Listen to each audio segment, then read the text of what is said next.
Since the beginning of February, students from Howard University have been attending school debates, which helps determine which candidate they should vote for. While some debates were good, others were, well, boring. Let's face it, students were more focused on watching the Bad Girls Club than some of these debates. Anyways, enjoy watching some of these highlights. Various different freshman teams in the 21st Century Advantage program. I asked them, what has the School Business Student Council done for you?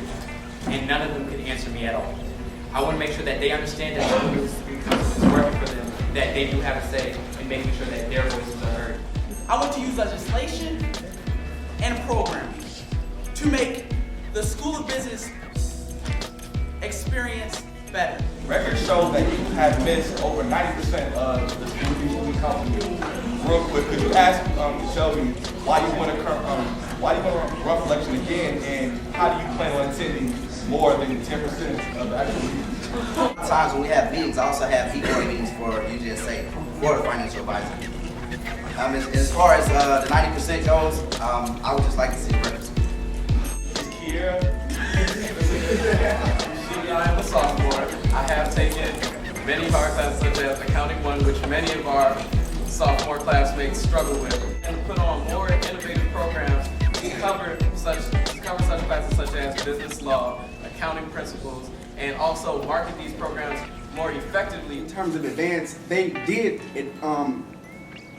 have visibility. But one of the problems that they had was while they were visible and people were wearing their shirts, they weren't reaching out to students. It's one thing to have your council wear shirts, but if they're not actively seeking the grievances of students, that's a problem. When students are waiting to sit or to be seen by the advisors for 2 hours during the registration period, that's a problem. A way that we're going to be more accessible than the previous administration, learning from some of their successes and shortcomings, is by going to where the students are. Yeah, we're really all about getting the students to be involved as much as possible. And with our Notes from the Council initiative, students will be continuously getting updates on what's going on bi-weekly. Quality that I possess, again, is time management and passion. I think within every position that's filled, one must have passion for what they want to do, or else it's going to show, clearly. We always complain about different things in school communications, and yes, that's why we're up here running to make sure that we can serve and effectively make sure that we get those grievances taken care of. But you also have to love the school that you come from. You also have to love and want to represent it and realize that you don't want to be anyplace else. Student government is a huge part of Howard's, the way Howard runs, and there's no reason that freshmen who are a part of Howard's community should not know what's going on. So even though we had good programs, a lot of students didn't know about it, which is why on my platform to reach out to the School of Communication students, I want to use school of speak outlets such as the different organizations within the School of Communication, WHBC, and just, like I said, media outlets to promote the programming and what UGSA doing to the School of Communication students. Because I can talk about it all day and have posters up in Blackboard and everything, but if I don't come directly to you and reach out to you, you will not know about the program. So I want to know, what do you plan on doing if re-elected if you don't see it? How do you plan on achieving a higher position in vice program at Fort Pitt? Thank you for the question. Of course, that is your opinion. I am the PR director, and I don't mean to offend anyone, but we did get shirts, and in the future, I plan to get more, I plan to get shirts.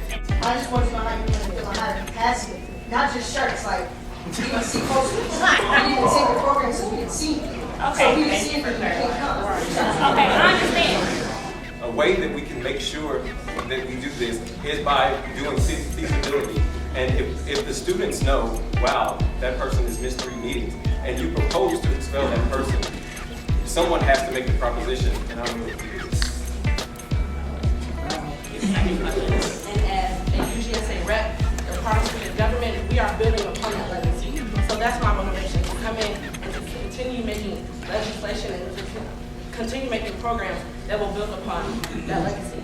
Well, in my platform, I felt like I covered PR within the street team and also volunteers, and also through technological involvement, which would help or continue to implement a Twitter account or a UGSA website, in which members of UGSA could comment on things that the students have said or any questions or anything like that. My thoughts on tonight's speak out were that only a few candidates stuck out to me.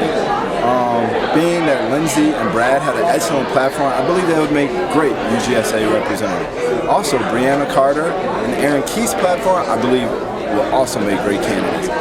However, there are many candidates up there who did not fit the UGSA protocol, which is being a student leader first.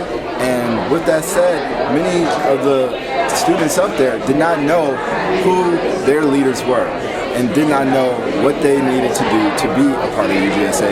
They did not know UGSA programs. They did not know the General Assembly e-board. They did not know people in the General Assembly, i.e. myself, Blair Matthews, as the vice chairman. I was tonight Glenn Matthews, as someone spoke. I believe that the candidates today on UGSA, they did a pretty good job.